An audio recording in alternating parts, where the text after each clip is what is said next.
In an industry that often measures talent through height, appearance, and invisible numerical standards, Kim Hye-yoon entered the entertainment world as a contradiction. She was not tall, did not fit the so-called leading lady mold, and had no glamorous starting point. What Kim Hye-yoon possessed instead was an almost radical persistence, one that would later become her most powerful weapon. Few people know that before audiences remembered her through Sky Castle or Extraordinary You, Kim Hye-yoon had been rejected at more than 100 auditions. The reason, repeated until it became hauntingly familiar, was painfully simple: you're too short. At just 17 years old, while many of her peers were still contemplating their future paths, she threw herself into the unforgiving casting circuit, sometimes auditioning up to 3 times a day. Each rejection felt like a dead end, and every morning began with the same thought: will I be rejected again today? What mattered most was not the number of failed auditions, but the long-term psychological toll they took. Kim Hye-yoon later admitted that rejection became an obsession. She constantly felt inadequate, never quite right for any role.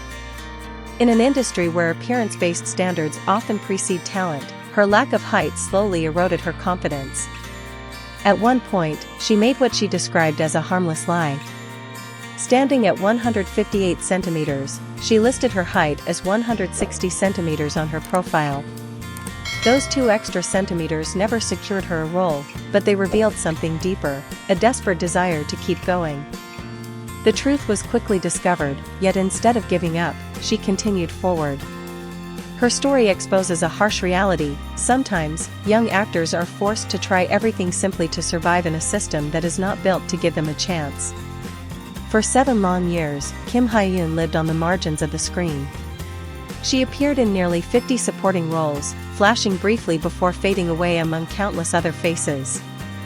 During this time, she balanced acting with her studies, often questioning whether she was walking the right path at all.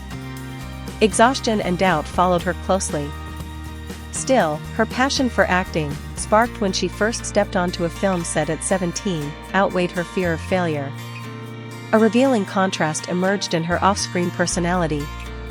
As a guest on New Quiz on the Block on TVN, host Yoo Jae-suk described her as lovable, diligent, and deeply committed to her work.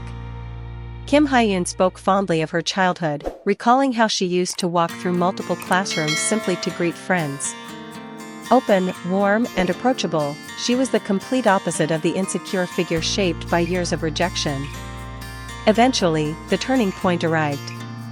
When Kim Hye-yoon was finally given roles substantial enough to showcase her abilities, audiences began to see the truth: height had never been her limitation. Her expressive eyes, emotional range, and explosive energy shattered long-standing stereotypes. Her success was not the result of luck, but the outcome of years of silent accumulation, each small role serving as a brick in the foundation of her craft. Kim Hye-yoon's story is therefore more than a personal triumph. It is a question posed to the entertainment industry itself: are we truly searching for talent, or are we losing it to rigid, outdated standards? In many ways, she represents all those who exist outside the norm, individuals who do not shine instantly, but endure long enough to reach the finish line. Her rise is a quiet victory. Not loud, not dramatic, but steady and convincing. And perhaps that is the most powerful message Kim Hye-yoon offers: sometimes, what carries you forward is not your initial advantage, but your ability to stand up after every rejection.